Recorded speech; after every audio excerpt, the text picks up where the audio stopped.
Magandang araw sa lahat. Welcome po sa Buhay Amerika with Ate D. At ngayon araw na po ito ay dumating na po na kami dito sa ito po ay tinatawag nilang Ketchikan. Isang town po dito sa Alaska. So nakarating na po talaga tayo dito. Ayan po update lang natin na nandito na tayo ngayon. So napakaganda po ng kasi ipapakita ko po sa inyo. Hindi pa ko, ito po ay view pa lang sa room ko po. So ito, ipapakita ko po sa inyo around dito. So yan po yung daanan papunta doon kung punta kayo sa town. Kasi maliit na town daw po ito eh. Titingnan natin kung maliit na ba. Ito po yan may mga daanan ka dito sa barko. Ay, ito po yung part na siguro ng pagdock mo sa hindi ko alam, basta part siya ng barko. Ayan po ayan. So, ayan po yung mga paligid dito. Ayan ayan, yung mga nagko-cross na po dito.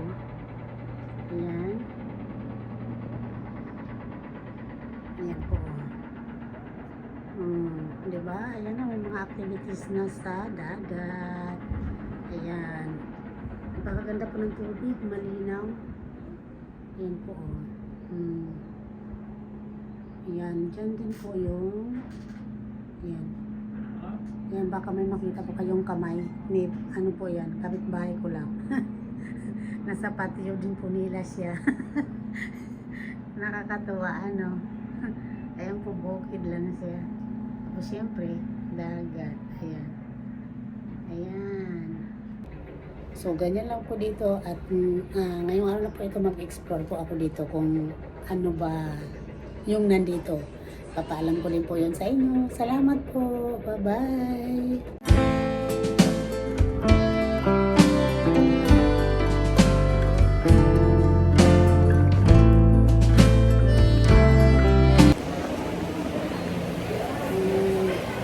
Ito po yung una-una na nakita namin pagbaba namin sa barko. Ayan, kasi po malamig pa din sa Alaska kahit na mainit sa Arizona. Malamig pa din sa Alaska, talagang may mga snow pa ang mga lugar. Kaya ito yung unang-unang store na pinuntahan namin, shopping muna bago pumunta sa kung saan-saan Kasi bumili kami ng jacket. Mga jacket po ang binili namin. Kasi tingnan nyo naman ito ngayon, nasa bus na kami. Kasi doon pagkababa mo ng barko, mayroon mga bus na sasalubong sa inyo. Para dadalhin kayo doon sa parang sinasabi nilang pinaka-city na nila. O yun. Tapos, nakita nyo, yung barko na yun. Yan ang sinasakyan naming barko. Tapos, dadaling kanila doon. Siyempre, pinapaliwanag niya kung saan ang lahat ng... Maganda yung driver ng bus kasi ina-explain niya yung mga dinadaanan namin, yung mga kung saan yung mga lugar ng para mga interesting ba na mapupuntahan nyo. Kaya, napakaganda po ng bus na nagda-drive sa amin. So, ito na nga, nakarating na kami dito sa Ketchikan na. Ito na yung pinaka-town nila, ayan, may ship din dyan. Yung may barko din dyan na malaki. Pero sa kabila yung sa amin, yung malayo-layo dyan. Dito naman, yung parang na nila ito. Marami ditong mga restaurant, gift shop, mga shopping at saka mga restaurant. Dito sa lugar na to. Pero tingnan nyo naman po ang mga bahay. Ayan maliliit na mga gaganda. Parang ang akala sa akin lang parang nasa Europe ka kasi yung style ng mga bahay, ng mga building, parang nasa Germany ka, yung mga ganon, parang ganon yung feeling. Ganon ang ko sa mga bahay-bahay nila, sa mga building structure nila. Kaya napakaganda po ng lugar nila. Talagang maliit na lugar, malinis, at lahat po ng makikita mo ng mga store ay ano, yung madadaanan nyo po is makikita mo may mga jewelry sila. Yan po yung ano, ang kabuuan ng lugar po na nakikita ko dyan sa dito sa ano sa Ketchikan. So ito po yung unang town ng Alaska na dinaungan ng aming barko. So ayan, mag-explore pa tayo dito sa kung saan pa na mga maliliit na lugar nila. So lakad-lakad lang muna kami dito hanggang hapon po ang namin ship dito. Kaya lakad-lakad lang muna. Pero tingnan niyo naman po ang view natin. Oh, ayan ang view natin. Ayan, oh. Galing. So, ayan. Punta na po kayo dito. Malamig po kahit maaraw. Malamig. Kahit maaraw. Pero napakaganda po ng lugar. Ayan. Tingnan niyo po yung mga bahay nila. Ang gaganda ng mga bahay. Nasa tabing dagat po sila. Ito daw po yung pinaka-town na nila. Marami din po mga tindahan. Gas station, mga kainan, shopping. Kasagaran po dito is mga gift shop. Yan. Tapos, yan, mga din. So, pero napakaganda po ng lugar. Tingnan mo naman po, forest na forest. Ayan o, forest na forest talaga. O, ganda. Di po ba napakaganda? Oo, maraming salamat sa panonood. Ayan, mga ayan po. Maraming salamat po sa panonood. Explore pa po kami na mga ilan-ilan pa dito. At yan po ay i-update natin sa ating susunod na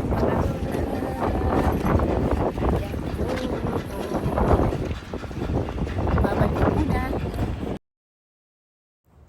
Ito po, may tunnel sila, yung may bahay sa taas. Tapos yung sa ilalim po ng is daanan po ng sasakyan tunnel. Tapos ito na po yung pinaka nila, downtown. Ayan, downtown na nila ito.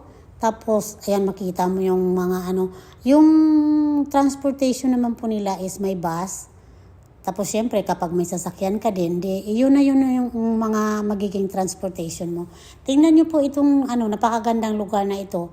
Nang tawag nila dito is Man Cave Creek or Man Cave, something like that. Tapos, may napakaganda po, forest talaga siya. Tapos ang lamig po dito. Talagang Tapos ito, mayroon silang ginawang statue ng salmon kasi siyempre sila, 'di ba? Yung capital ng salmon sila.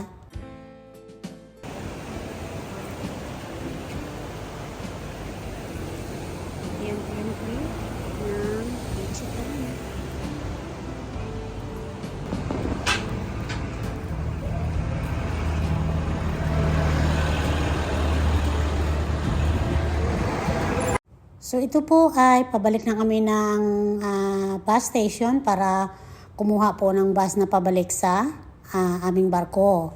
Kaya nag-abang-abang muna kami dyan ng aming bus, pero na din dyan, na malapit lang din. At ito na nga po, nakabalik na kami sa barko at ito naman, tingnan nyo, napakalaki talaga ng barko na ito. Ang nito ay Norwegian Joy, ang barkong ito. Tingnan mo, ito yung mga water slide nila.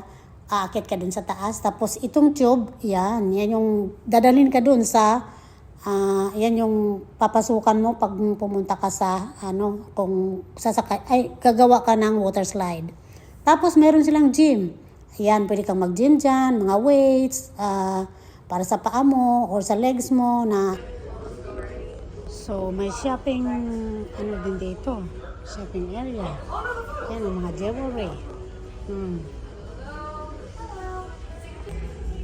Yan mga jewelry.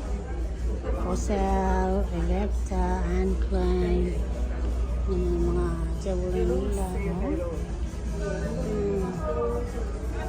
So, lahat dito sa cross na ito, marami. Ayan, American Cross Line. Saan ka ba? Ayan guys, paalis na kami ng Kitchen. Tapos na kami dito. Isang ano lang dito mula umaga hanggang ngayon. Paalis na po kami. Alas 7 ng umaga dito dumating kami. Tapos, nagstay kami dito sa Little Town mga hanggang alas 4:30. So ngayon, nag-ano na po kami. Palabas na naman dito. Bukas po, nasa Sitka kami. Ayan.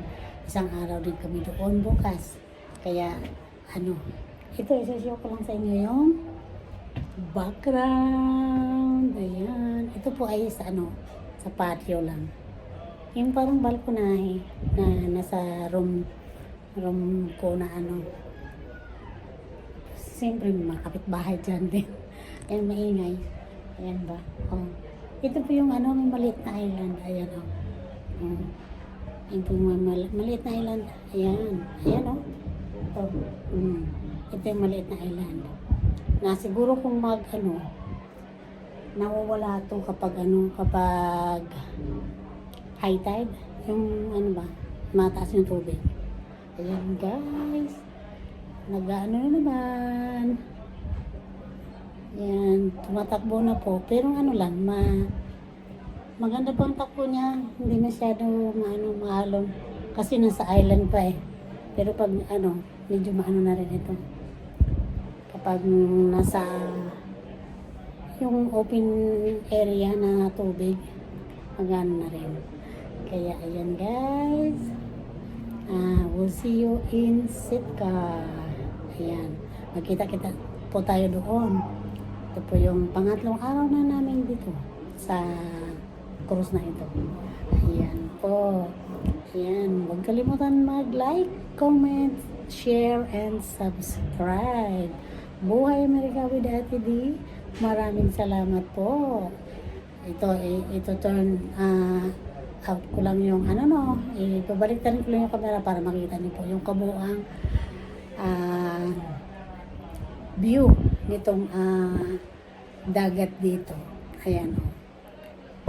Ayan ang island. Ayan ang tao pala dun eh. Ay, may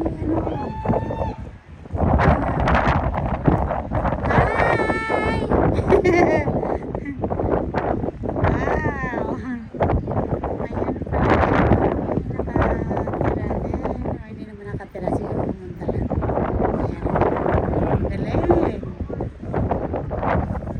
Ayan, pagka siguro pag high tide.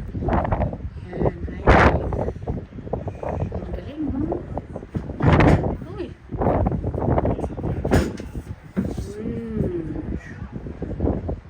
High tide. I believe, nawawala yun kapag high tide. Ayan po. So, ayan, nakita ninyo ang island dyan. Maliit lang siya. Pero ito pa yung kabuuan ng island dito. I mean view. Paano lang kasi anong araw?